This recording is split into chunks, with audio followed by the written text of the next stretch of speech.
Welcome to The Volley, a podcast by tennis majors, bringing you in-depth insights into tennis's latest hot topics from the tennis majors team. Welcome back to the Volley Podcast. I'm your host, Max Whittle, and in each episode of this show, it is our goal to bring you conversation and insight into the biggest tennis news around the globe with the tennis majors team. So how is everyone doing? However your day's going, I bet you've been asking yourself the same question as me.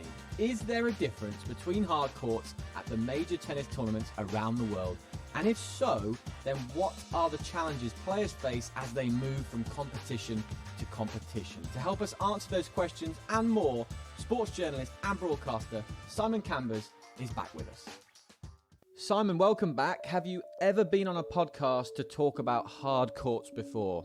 This is a first. It's a first. It's very exciting. We're making history.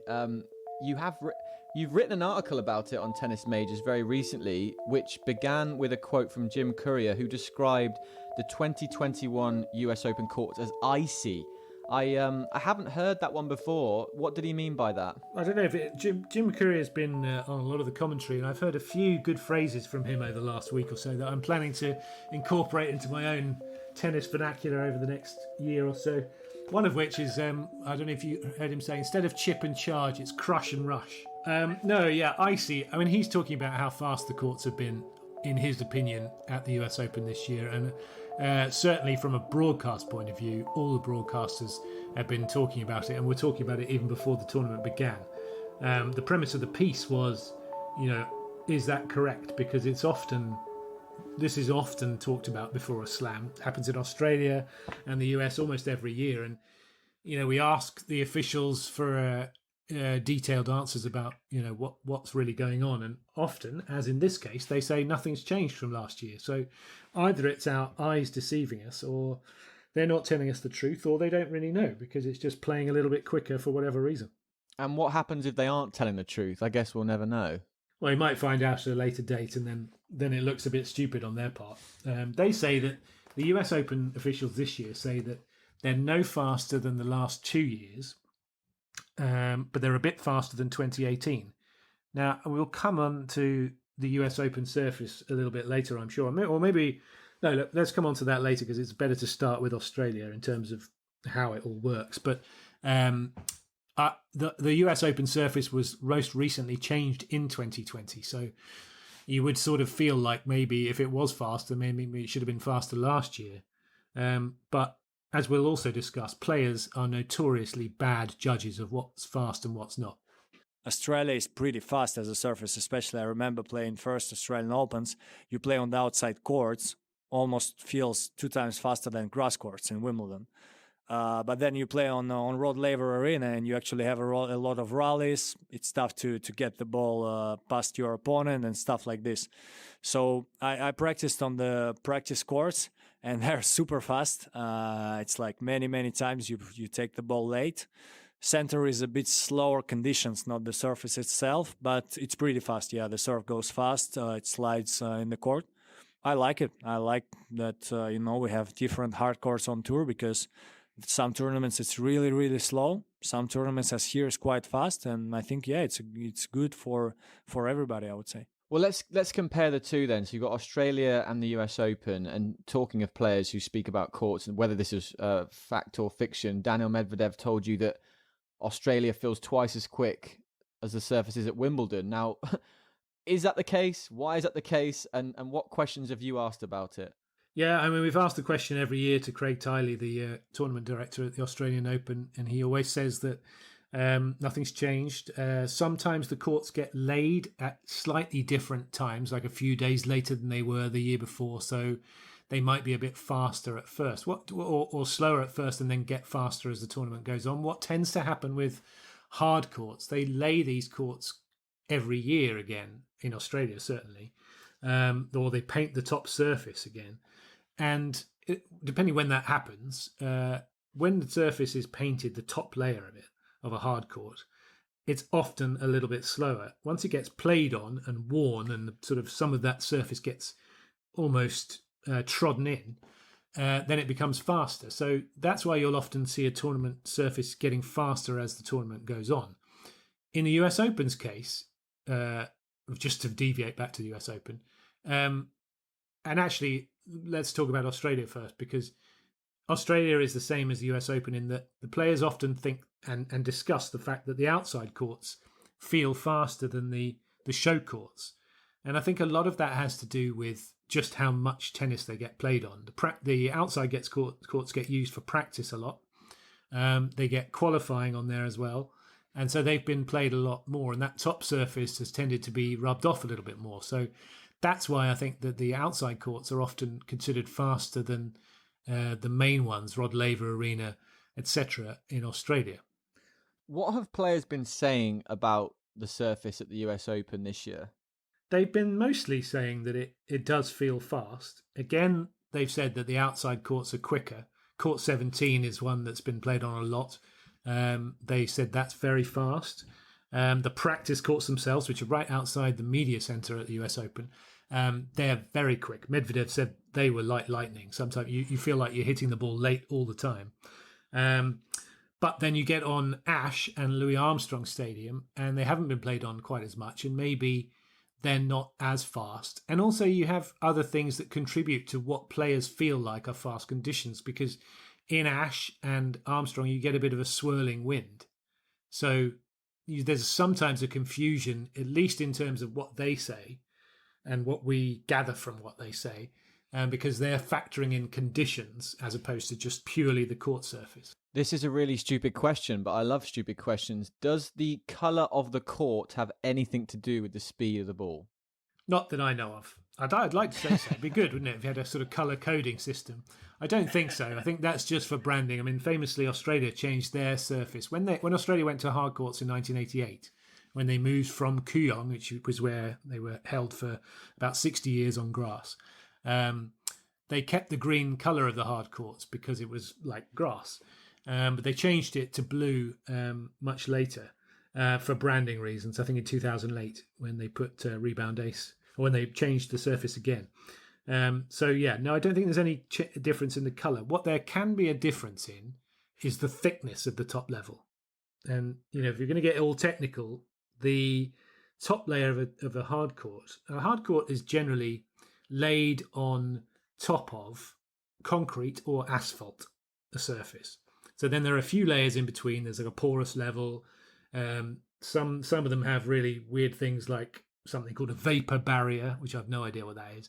I think that's probably jargon mostly, but usually it's the top layer and the thickness of the top layer that often dictates the speed. And the thinner it is, I think it tends to be a little bit quicker. You've said that courts get quicker the more they're played on, but do we know why? Yeah, because I think that top bit of it's usually an acrylic layer that's on the top of a hard court, and you know sometimes it can be a bit gritty. Like for example, Indian Wells is a hard court, but it's a different kind of hard court with a more gritty surface, which is what makes it very slow for a hard court.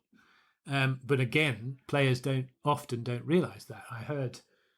Who was it? Coco Vandeweghe on the eve of the US Open said she'd just come from Indian Wells where the courts were playing like lightning. And I thought to myself, what is she talking about? Because that is just plainly not true. The ball goes through the air faster because it's in the desert. But when it hits the surface, it actually stops. So it checks. So, you know, this is what I mean about players not necessarily being the best judges of a court speed. But yeah, the court surface speeds up because you're almost removing a bit of that layer and taking a bit of the paint off, and the paint that's on top sort of slows it down a little bit. Yes, Indian Wells, you mentioned, starts on the 4th of October.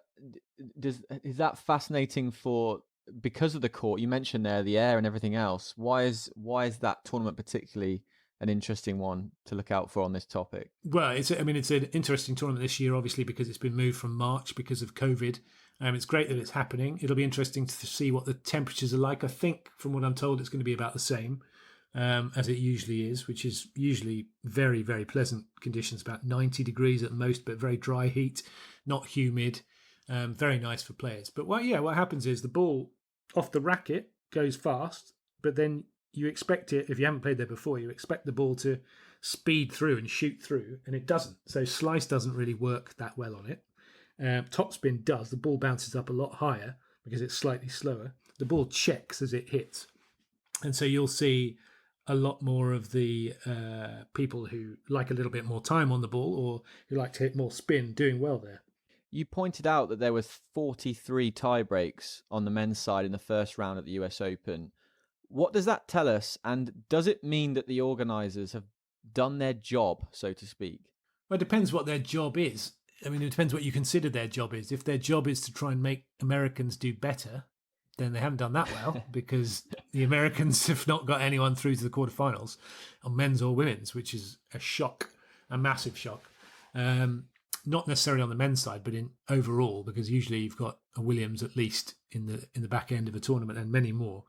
I mean, it's interesting. I think it's probably down to the tie breaks are probably an indicator that the surface is playing a little bit faster or conditions are faster. Maybe the balls are a bit lighter. We haven't really explored the balls. The balls are different at each tournament, which is another difficult thing to work out. But I think it's if they wanted to make it, there's been a lot of talk over the last few years about how tennis was beginning to get a bit boring. The rallies were too long. You know, there's a happy medium between the old horror show of three shot rallies in the early 90s on grass, etc., where there were no rallies, to 40, 50 shot rallies where the players are dying on the court. There's got to be somewhere in the middle that's a happy medium, and they're trying to find it. And I think, you know, yes, there were 43 tiebreaks, and yes, there have been 33 five-setters, but the matches have not been absolute epics or mammoths. They've not been 5 hours. They are helping the big hitters, the flatter hitters, the Medvedevs, the big servers out there. So, yeah, I think they've done a good job in the speed of the surface. I think a lot of players have actually liked it. You know, it's interesting to see whether they have done it properly, whether they've done it deliberately, or whether it's just been a happy accident. But whatever the reason or whatever the truth behind it, I think the players in general have felt that it's a very fair surface. You can serve and volley if you want to. You can rush the net, but you can also play from the back, and it doesn't give anyone an unfair advantage. And that's probably a good thing for a tennis court. Yeah, I think what I was referring to as well really is, are they more concerned about the players or the quality of the match, which obviously drives ratings? I don't know how much the surface plays into that. Well, if you're talking, you know, the US Open are very hot on their relationship with TV for obvious reasons, financially. TV love big matches at night. They love it to be exciting.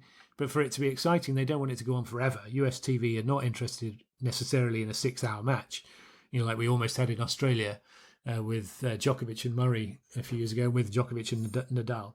So I think they would love a 3-hour slugathon. That's the ideal for a US TV setup. So the US Open are probably working towards that kind of thing. And if it's speeding up the court a little bit to get away from maybe it had been too slow in the past, then that's a good thing.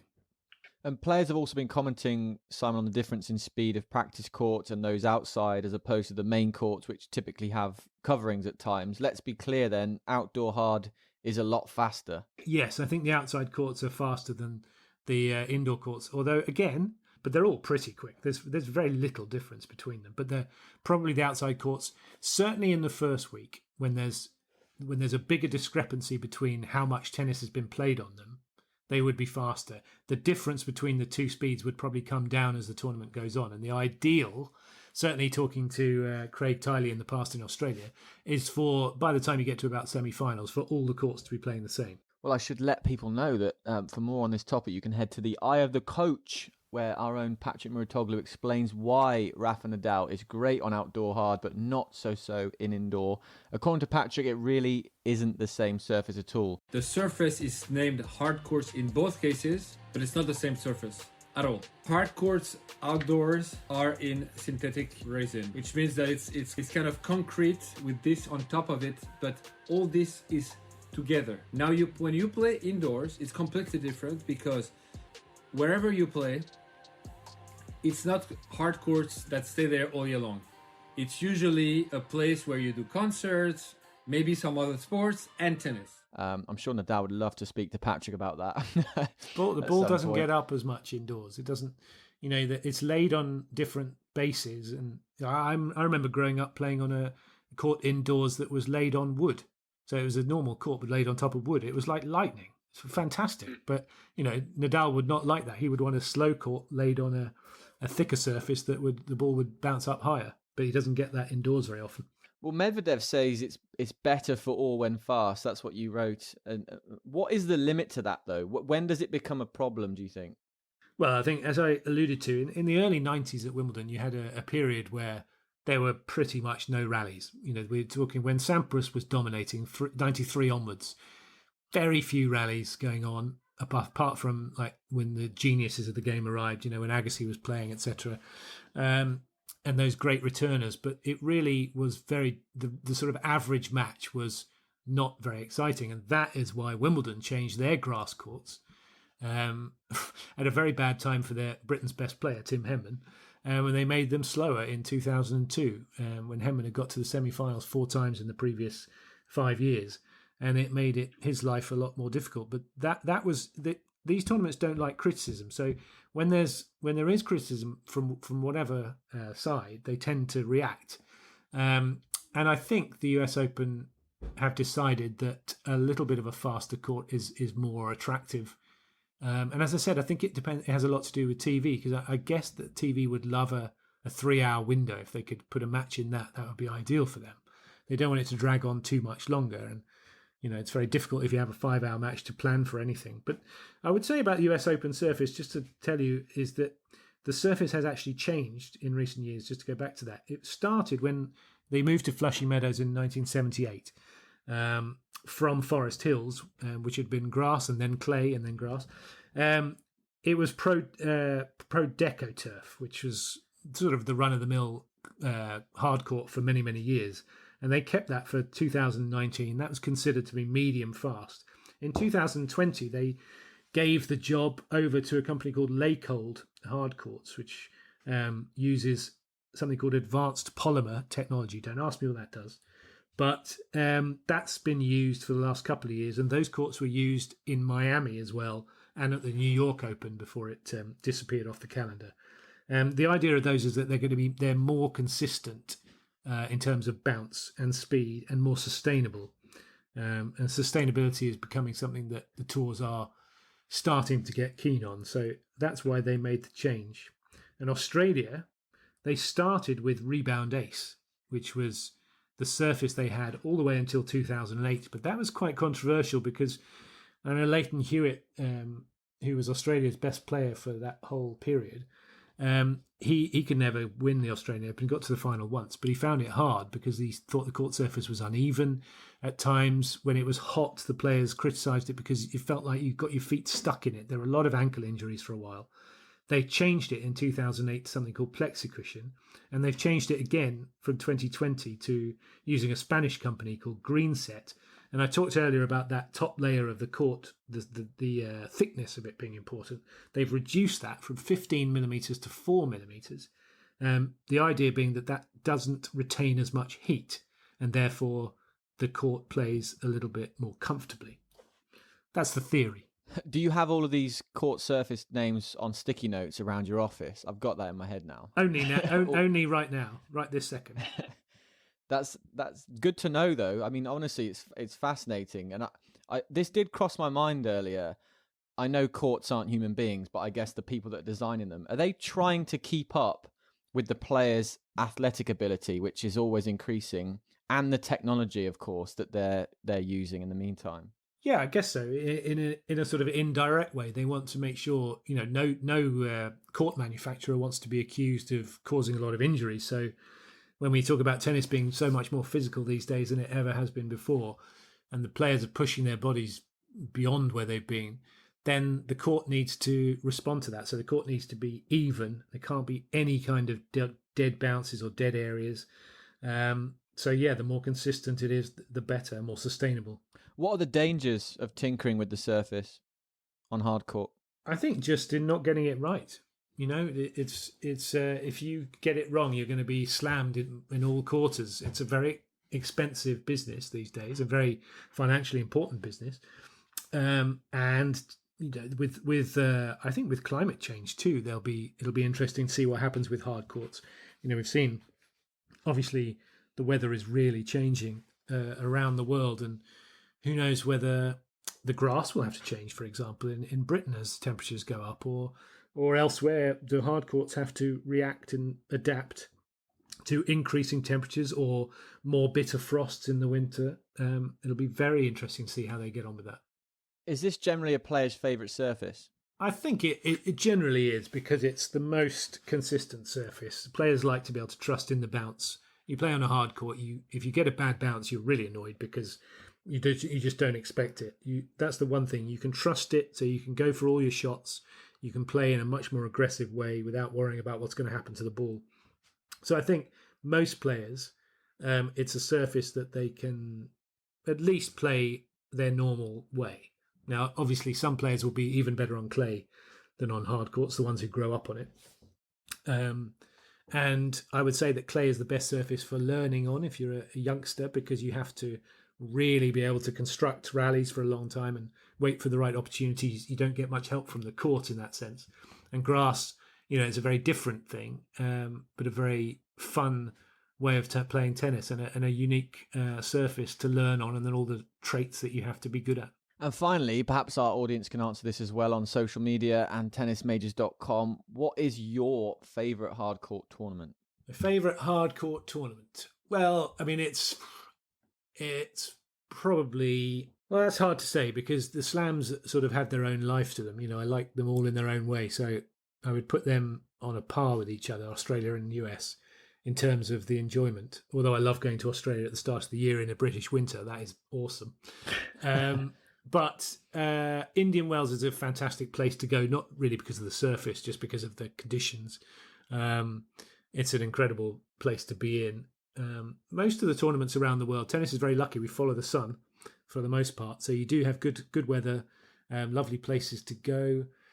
I think the best surface... I personally like faster surfaces. So if there's a bit of a faster hard court, then I think that lends itself to better tennis. Absolutely. I think Indian Wells is definitely on the bucket list. And I also know for sure that we learned a lot today. You are now a science teacher and tennis expert, Simon. So thank you so much. I'm now going to immediately forget everything I've just told you. whilst changing the CV, of course.